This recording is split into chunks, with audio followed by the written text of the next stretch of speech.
Le 12 juillet 1997, Claire Dumont vient de prononcer le oui qui devait la lier à Marc Lemoine pour la vie.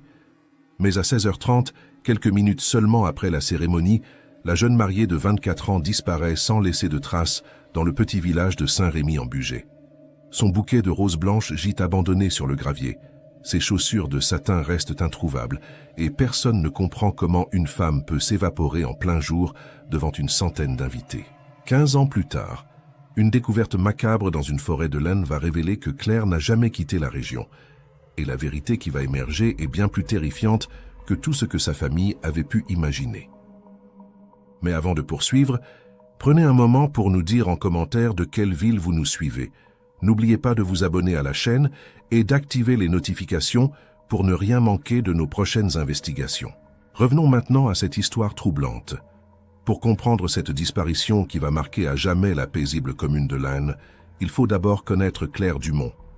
À 24 ans, cette jeune femme au sourire discret et aux yeux noisettes pétillants d'intelligence enseigne aux enfants de l'école primaire du village depuis 3 ans. Passionnée de photographie argentique, elle passe ses week-ends à sillonner les chemins de campagne, son vieil appareil Pentax en bandoulière, à la recherche du cliché parfait. Les habitants la décrivent comme une personne réservée mais chaleureuse, toujours prête à rendre service, qui ne se mêle jamais au ragot du village mais que tout le monde apprécie pour sa gentillesse naturelle. Marc Lemoine, son futur époux, a 27 ans et dirige le garage automobile familial hérité de son père. Grand, brun aux yeux sombres, il est respecté pour son sérieux au travail et sa capacité à réparer n'importe quel véhicule. Cependant, derrière cette façade de travailleur acharné, se cache un tempérament plus sombre. Plusieurs témoins rapportent l'avoir vu élever la voix contre Claire lors de discussions dans la rue, et certains voisins évoquent des disputes nocturnes provenant de l'appartement du couple.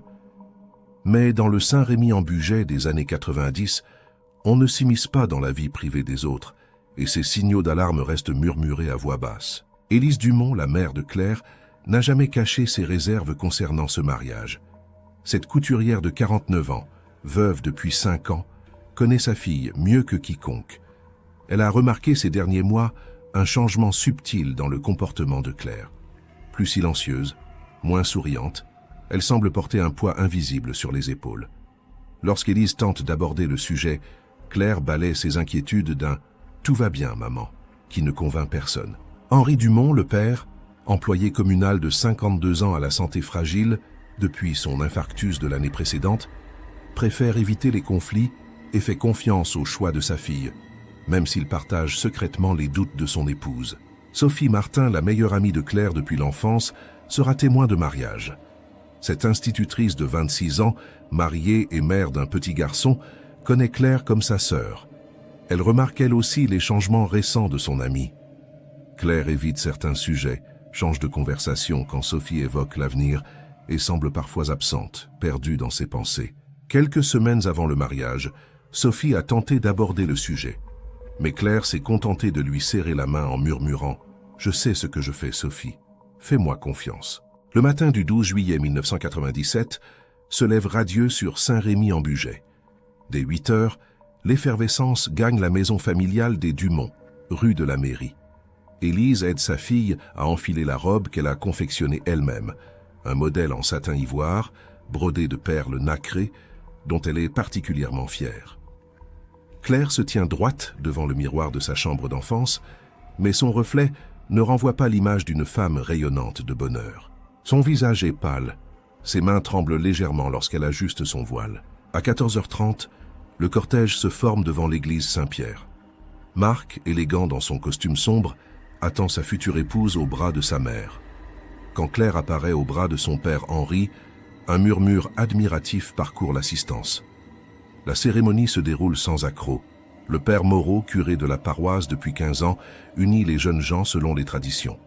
Claire prononce son oui d'une voix claire, mais sans émotion particulière, ce que certains invités attribuent au trac.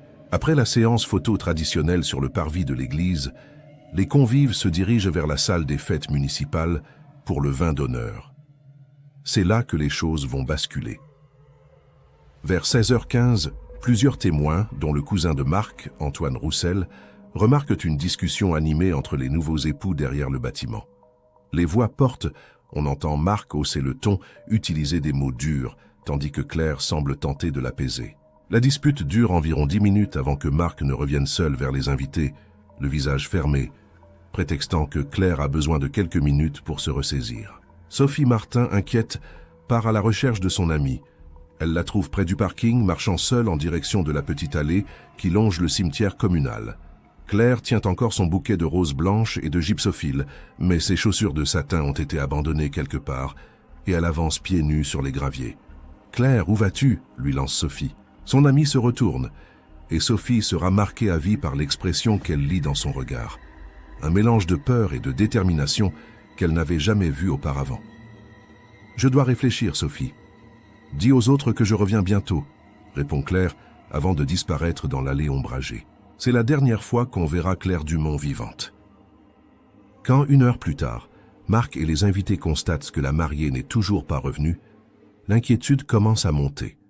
Sophie guide les recherches vers l'endroit où elle a vu Claire pour la dernière fois. Là, au pied d'un tilleul centenaire, le bouquet de mariée gît abandonné, ses roses blanches déjà flétries par la chaleur. Les chaussures de satin restent introuvables. Le commandant Jacques Morel de la gendarmerie de Belley arrive sur les lieux vers 19 heures. Cet homme d'expérience, âgé de 45 ans, a déjà traité plusieurs affaires de disparition dans la région, généralement résolues rapidement par des retrouvailles familiales ou des fugues d'adolescents. Mais quelque chose dans cette affaire l'intrigue immédiatement. Pourquoi une jeune femme fuirait-elle le jour de son mariage, pieds nus, en abandonnant son bouquet? Et surtout, où peut-elle être allée sans moyen de transport puisque sa voiture est restée garée devant la maison de ses parents? Les premières recherches s'organisent dès le lendemain. Gendarmes, pompiers et habitants battent la campagne environnante, fouillent les granges abandonnées, sondent les puits et les rivières. L'hypothèse d'un accident est privilégiée. Claire aurait pu tomber dans l'Ain, la rivière qui traverse la région, ou faire une chute dans un des nombreux ravins qui parsèment le paysage de ces contreforts du Jura. Mais après 3 jours de recherches intensives, aucune trace de la jeune femme n'est découverte. C'est alors que commencent à circuler les premières rumeurs. Au café du commerce, on murmure que Claire entretenait peut-être une liaison secrète. Le nom d'Antoine Roussel, ce collègue de Marc âgé de 29 ans, revient souvent dans les conversations. Grand, séduisant, célibataire endurci, Antoine travaille au garage avec Marc depuis 2 ans. Plusieurs personnes affirment l'avoir vu discuter avec Claire de façon un peu trop familière lors des préparatifs du mariage. D'autres prétendent l'avoir aperçue traîner près de l'école, où enseigne la jeune femme. Le commandant Morel interroge Antoine Roussel dès le 4e jour. L'homme nie catégoriquement toute relation particulière avec Claire, affirmant qu'il la connaissait à peine. Son alibi pour l'après-midi de la disparition semble solide. Il était présent à la fête jusqu'à 18 heures, de nombreux témoins peuvent en attester. Mais Morel remarque sa nervosité, ses mains qui tremblent légèrement quand il allume ses cigarettes, son regard qui fuit lorsqu'on évoque Claire. Parallèlement, l'enquêteur se penche sur le mari. Marc Lemoine affiche un chagrin qui semble sincère, mais son comportement interpelle. Plutôt que de participer activement aux recherches, comme le font habituellement les proches, il reste enfermé chez lui, prétextant qu'il ne peut pas supporter l'idée de chercher le corps de sa femme. Ses horaires pour l'après-midi du 12 juillet sont flous. Après la dispute avec Claire, il affirme être resté à la fête jusqu'à 17h30, mais plusieurs invités affirment ne pas l'avoir vu pendant de longs moments. Quand Morel l'interroge sur la nature de la dispute, Marc se montre évasif. C'était stupide, des bêtises de nouveaux mariés. Claire était stressée, elle avait dit quelque chose qui m'avait agacé, rien de grave. Mais quand l'enquêteur lui demande de préciser, Marc se ferme complètement et exige la présence d'un avocat. Au bout de 2 semaines, faute d'indices concrets, l'enquête piétine. Les témoignages se contredisent, les pistes s'essoufflent une à une. L'hypothèse de la fuite volontaire reprend du terrain, surtout quand on apprend que Claire avait retiré 5 000 francs de son livret d'épargne 3 jours avant le mariage, sous prétexte d'acheter un cadeau surprise pour Marc. Cet argent n'a jamais été retrouvé. Élise Dumont refuse catégoriquement cette version des faits. Ma fille n'était pas du genre à fuir ses responsabilités. Si elle avait voulu annuler ce mariage, elle l'aurait fait ouvertement. Claire n'était pas une lâche.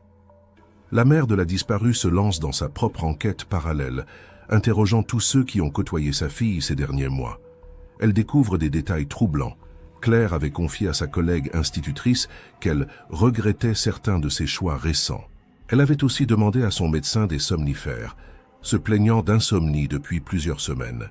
Mais le plus troublant reste ce témoignage d'une voisine, Madame Poulet, qui affirme avoir vu Claire la veille du mariage, assise dans sa voiture garée devant l'église, en pleurs, vers 22 heures. Quand la vieille dame s'était approchée pour lui demander si tout allait bien, Claire avait démarré précipitamment sans répondre. Les mois passent et l'affaire Claire Dumont commence à sortir de l'actualité locale. Marc finit par vendre le garage et quitter Saint-Rémy-en-Bugey au printemps 1998. Il s'installe à Montélimar, dans la Drôme, où il reprend un petit garage automobile. Officiellement, il ne peut plus supporter de vivre dans un village qui lui rappelle constamment le drame. Officieusement, beaucoup d'habitants continuent à le regarder avec suspicion et les rumeurs empoisonnent sa vie quotidienne. Pour la famille Dumont, c'est le début d'un calvaire qui va durer des années. Élise sombre progressivement dans une dépression profonde. Cette femme dynamique qui tenait son atelier de couture avec passion perd goût à tout. Elle passe des heures devant la fenêtre de la chambre de Claire, scrutant la rue dans l'espoir impossible de voir revenir sa fille. Henri, déjà fragilisé par ses problèmes cardiaques, supporte mal cette épreuve. L'absence de réponse, l'impossibilité de faire son deuil le ronge de l'intérieur. En 2003, Henri Dumont succombe à une crise cardiaque massive. Pour tous ceux qui le connaissent, c'est le chagrin qui l'a tué. Élise se retrouve seule avec ses questions et sa culpabilité. Elle se reproche de ne pas avoir insisté davantage pour que Claire renonce à ce mariage qu'elle sentait problématique. « J'aurais dû la forcer à m'écouter », répète-t-elle à Sophie Martin, devenue sa seule confidente. Sophie, elle aussi, vit très mal cette disparition. Elle se reproche de ne pas avoir suivi Claire dans cette allée, de ne pas avoir insisté pour connaître les raisons de son trouble.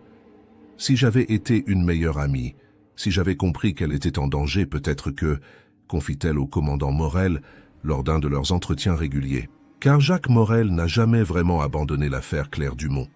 Même après son classement officiel en 2008, faute d'éléments nouveaux, il continue à y penser régulièrement. Cette enquête non résolue reste une épine dans sa carrière, par ailleurs exemplaire. Il garde le dossier dans son bureau personnel et de temps en temps, il le rouvre, relit les témoignages, examine les photos, dans l'espoir qu'un détail lui ait échappé. De son côté, Marc Lemoine refait progressivement sa vie.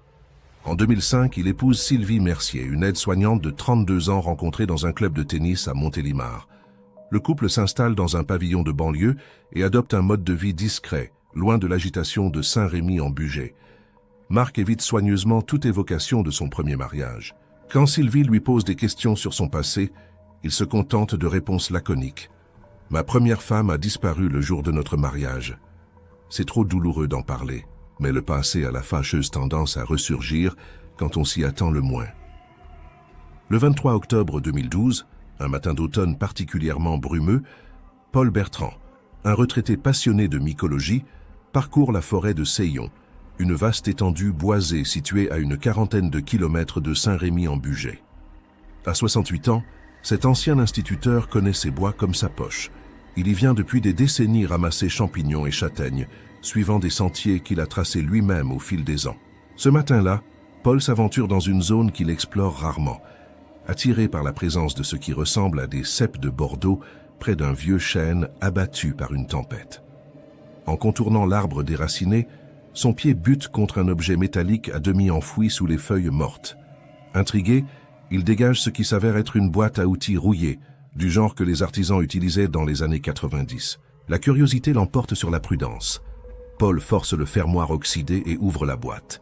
Ce qu'il découvre le fait reculer d'horreur, soigneusement pliée, une robe de mariée en satin ivoire, maculée de taches brunes qui ne peuvent être que du sang séché.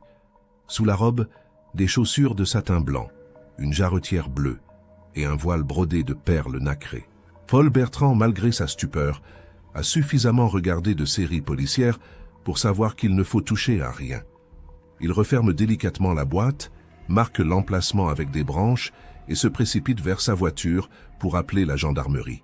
2 heures plus tard, la forêt de Seillon grouille d'activité. Le commandant Morel, alerté par ses collègues de Belley, arrive sur les lieux accompagné d'une équipe de la police scientifique venue de Lyon. Quand il découvre le contenu de la boîte métallique, ses mains se mettent à trembler. Après 15 ans d'attente, l'affaire Claire Dumont ressurgit brutalement. Les analyses ADN pratiquées dans les laboratoires lyonnais confirment rapidement ce que tout le monde soupçonne. Le sang présent sur la robe appartient bien à Claire Dumont. Mais ce n'est pas tout. Les experts découvrent d'autres éléments troublants. Des fibres textiles provenant de l'habitacle d'une voiture, des traces de terre argileuse caractéristiques de la région de Saint-Rémy-en-Bugey et surtout des empreintes partielles sur le fermoir de la boîte. Morel, désormais commandant en chef à Bailey, rouvre officiellement l'enquête. À 57 ans, cet homme méticuleux sait que c'est probablement sa dernière chance de résoudre l'affaire qui l'obsède depuis 15 ans. Il reconstitue son équipe d'origine et se plonge dans une investigation qui va bouleverser plusieurs vies. La première étape consiste à analyser minutieusement les fibres textiles découvertes dans la boîte. Les experts déterminent qu'elles proviennent de l'habitacle d'une Ford Sierra, modèle fin des années 80 ou début 90, de couleur beige. Cette information fait immédiatement penser Morel à la voiture que possédait Marc Lemoine en 1997. Il se replonge dans les photos de l'époque et retrouve effectivement des clichés de Marc posant fièrement devant une Ford Sierra beige, immatriculée dans l'Ain.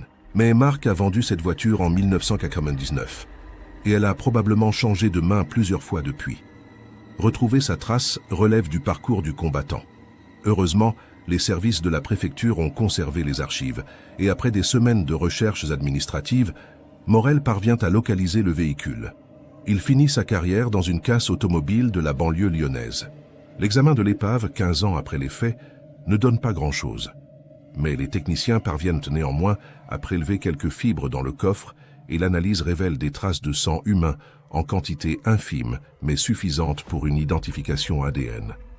Le résultat tombe comme un coup près. C'est le sang de Claire Dumont. Fort de ces éléments, Morel décide de convoquer Marc Lemoine.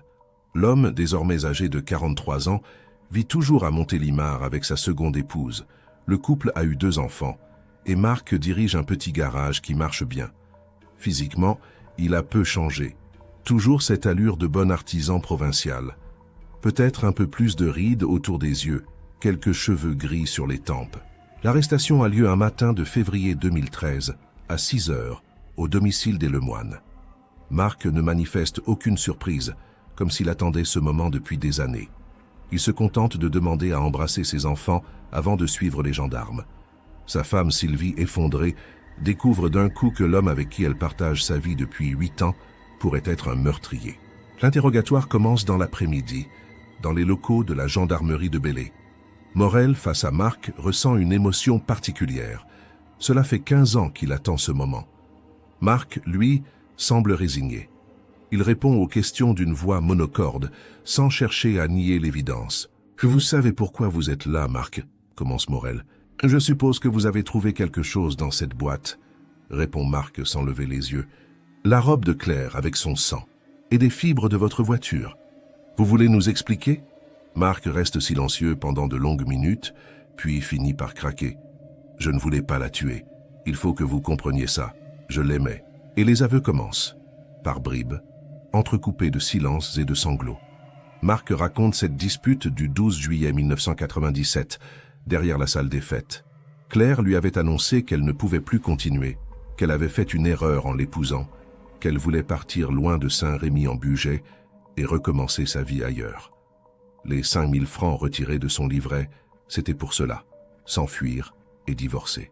Elle m'a dit qu'elle ne m'aimait plus, qu'elle n'était plus heureuse avec moi depuis des mois. Elle voulait qu'on annule le mariage devant tout le monde, me ridiculiser devant mes amis, ma famille. J'ai vu rouge.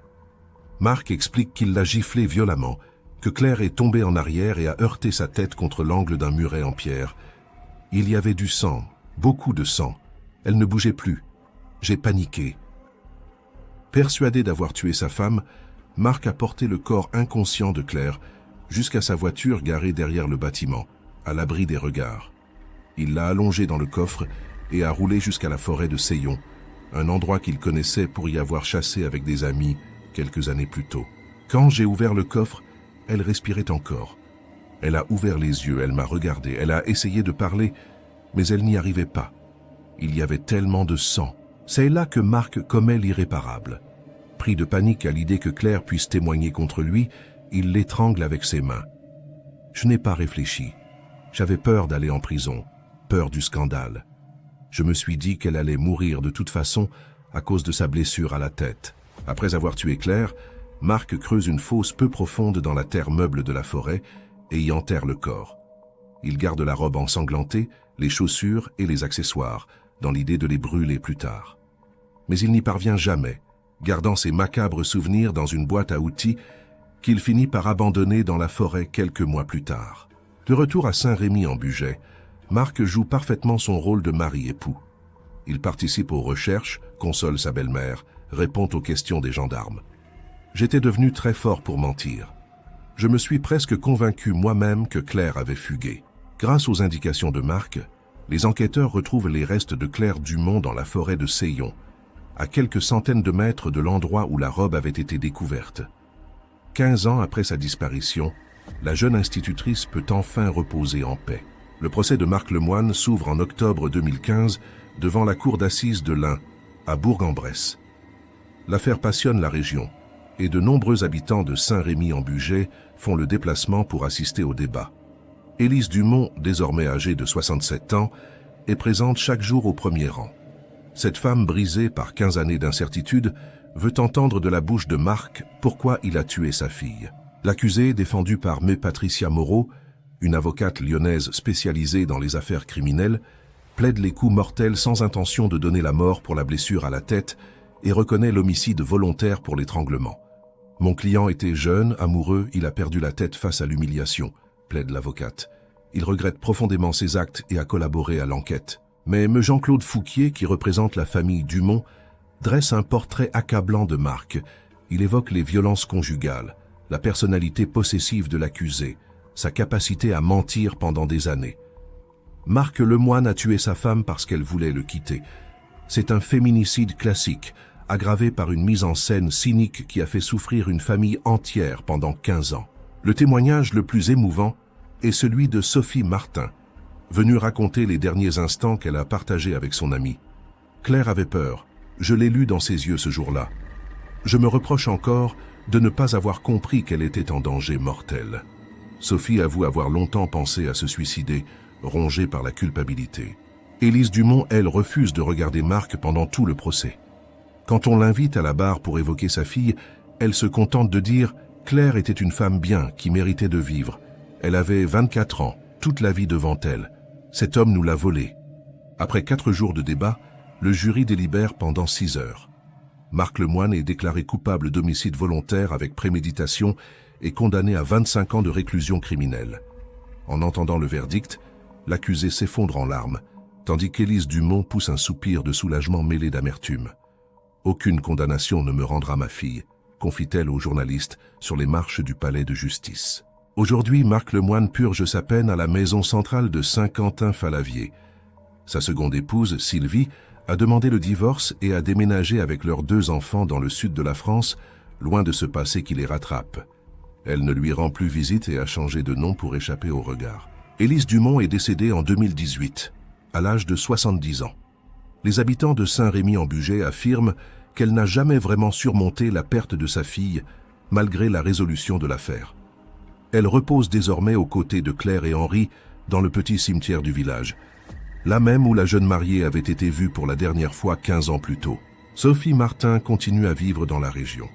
Devenue directrice d'école, elle s'investit dans des associations d'aide aux femmes victimes de violences conjugales. L'histoire de Claire m'a ouvert les yeux sur des signaux que je ne savais pas identifier à l'époque, explique-t-elle. Si son témoignage peut sauver ne serait-ce qu'une femme, alors elle n'aura pas disparu pour rien. L'affaire Claire Dumont illustre tragiquement la réalité des violences conjugales qui, dans les années 90, restaient largement ignorées par la société. Combien de femmes se sont tues face aux colères de leurs compagnons? Combien n'ont préféré endurer plutôt que d'affronter le qu'en dira-t-on? Claire avait 24 ans, un métier qu'elle aimait, une famille qui l'adorait. Elle aurait pu fuir, recommencer ailleurs, construire le bonheur qu'elle méritait. Mais la violence d'un homme qui ne supportait pas de la perdre a brisé tous ses possibles. 15 ans plus tard, grâce au courage d'un promeneur et à la ténacité d'un enquêteur, la vérité a enfin éclaté. Claire Dumont n'a pas fui son mariage par lâcheté. Elle a été assassinée par un homme qui préférait la voir morte plutôt que libre. Le commandant Morel, aujourd'hui à la retraite, garde encore dans son bureau personnel la photo de Claire en robe de mariée, celle qui avait été diffusée lors des recherches en 1997. « Cette affaire m'a marqué plus que toutes les autres », confie-t-il. Claire représentait tout ce qu'il y a de plus innocent et de plus fragile. Son histoire nous rappelle que la violence peut frapper n'importe qui, n'importe quand, même le jour qui devrait être le plus beau de votre vie. Dans les rues de Saint-Rémy-en-Bugey, on évite encore de parler de cette tragédie. Le village a gardé ses cicatrices, la salle des fêtes a été rénovée, mais certains habitants évitent encore de s'y rendre pour les mariages. L'allée où Claire a été vue pour la dernière fois porte désormais une petite plaque discrète à sa mémoire, fleurie régulièrement par des mains anonymes. L'histoire de Claire Dumont nous interroge sur notre capacité collective à déceler les signaux de détresse, à briser les silences qui entourent les violences conjugales. En cette époque où les réseaux sociaux amplifient chaque émotion, où chaque détail de nos vies privées est exposé, il peut sembler impossible qu'une femme puisse disparaître sans laisser de traces numériques. Pourtant, en 1997, Claire n'avait qu'un téléphone fixe et un appareil photo argentique. Sa disparition nous ramène à une époque où les preuves étaient tangibles, où les enquêtes se menaient pas à pas, témoignage après témoignage. Cette affaire soulève aussi la question du temps qui passe et de la prescription morale. Marc Lemoine avait refait sa vie, fondé une nouvelle famille, construit une existence paisible. Fallait-il vraiment rouvrir cette blessure 15 ans plus tard? La découverte de cette robe ensanglantée dans la forêt a rappelé que certains crimes ne s'effacent jamais, que la vérité finit toujours par ressurgir, même quand on la croit enterrée à jamais. Pour comprendre cette tragédie, il faut aussi se replacer dans le contexte des années 90, quand les violences conjugales restaient largement tabous. Les services d'aide aux femmes battues étaient rares, la sensibilisation quasi inexistante et beaucoup de victimes enduraient en silence, persuadées qu'elles n'avaient pas d'autre choix. Claire Dumont était institutrice, issue d'une famille aimante, dans un village où tout le monde se connaissait. En apparence, elle avait tous les atouts pour s'en sortir. Mais les mécanismes de l'emprise psychologique ne connaissent ni les classes sociales ni les diplômes. Aujourd'hui, des numéros d'urgence existent. Des associations se battent pour sensibiliser l'opinion publique. Des lois protègent mieux les victimes. Mais combien de Claires se taisent encore, espérant que la situation s'améliorera, que leur compagnon changera, que l'amour viendra à bout de la violence? Le témoignage posthume de cette jeune mariée de 24 ans résonne comme un appel à la vigilance. Derrière les sourires de façade, derrière les « tout va bien » de politesse, se cachent parfois des drames qui n'attendent qu'un regard attentif, une oreille bienveillante, une main tendue pour ne pas basculer dans l'irréparable. L'enquête du commandant Morel a aussi révélé l'importance cruciale des preuves matérielles dans les affaires criminelles.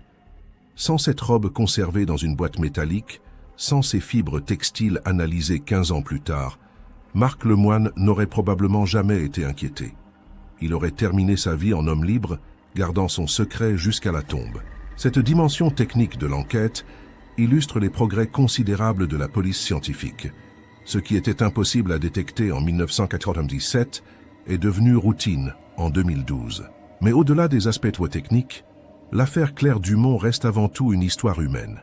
Celle d'une jeune femme qui rêvait d'une vie heureuse et qui a croisé la route d'un homme incapable d'accepter la liberté de celle qu'il prétendait aimer. Celle d'une mère qui a passé 15 ans de sa vie à chercher des réponses qu'elle n'espérait plus obtenir. Celle d'une amie rongée par la culpabilité d'avoir laissé partir Claire ce jour fatidique. Celle d'un enquêteur obsédé par une affaire non résolue qui l'empêchait de dormir. Dans cette tragédie, il n'y a finalement que des perdants. Marc Lemoine croupit en prison. Ses enfants grandiront avec le poids de savoir que leur père est un meurtrier. Sylvie, sa seconde épouse, a vu sa vie basculer du jour au lendemain. La famille Dumont s'est éteinte dans la douleur. Seule Sophie Martin a su transformer son chagrin en engagement, consacrant sa vie à aider d'autres femmes à échapper aux griffes de la violence conjugale. Cette histoire nous rappelle aussi la fragilité de nos existences. Un geste de colère, une seconde d'égarement, et des vies entières basculent. Marc Lemoine n'était probablement pas un monstre, juste un homme ordinaire qui n'a pas su gérer ses émotions, qui a cru que la violence pouvait résoudre ses problèmes. Cette banalité du mal rend l'affaire encore plus troublante. Nous croisons tous des Marc Lemoine dans notre quotidien, des hommes apparemment normaux qui cachent une part d'ombre dangereuse. L'affaire s'est achevée devant les tribunaux, mais ses échos continuent de résonner dans la mémoire collective. À Saint-Rémy-en-Bugey, les anciens se souviennent encore de cette belle journée de juillet 1997 qui avait si mal tourné. Les plus jeunes découvrent cette histoire par bribes, dans les conversations familiales ou les articles de journaux locaux qui ressortent régulièrement l'affaire lors des commémorations. Car c'est peut-être là la dernière leçon de cette tragédie, l'importance de la mémoire. Se souvenir de Claire Dumont, c'est honorer toutes les femmes victimes de violences conjugales. C'est rappeler que derrière chaque statistique se cache une personne unique, avec ses rêves, ses peurs, ses espoirs brisés. C'est aussi exhorter la société à rester vigilante, à ne pas baisser la garde face à un fléau qui touche encore aujourd'hui des milliers de femmes. Alors que vous découvrez cette histoire depuis votre écran, n'hésitez pas à nous dire dans les commentaires de quelle ville vous nous regardez. Pensez également à vous abonner à notre chaîne et à mettre un like si cette enquête vous a touché. Car c'est grâce à votre soutien que nous pouvons continuer à raconter ces histoires oubliées, à rendre justice à des victimes comme Claire Dumont et peut-être, qui sait, à sauver des vies en sensibilisant le plus grand nombre aux dangers de la violence conjugale.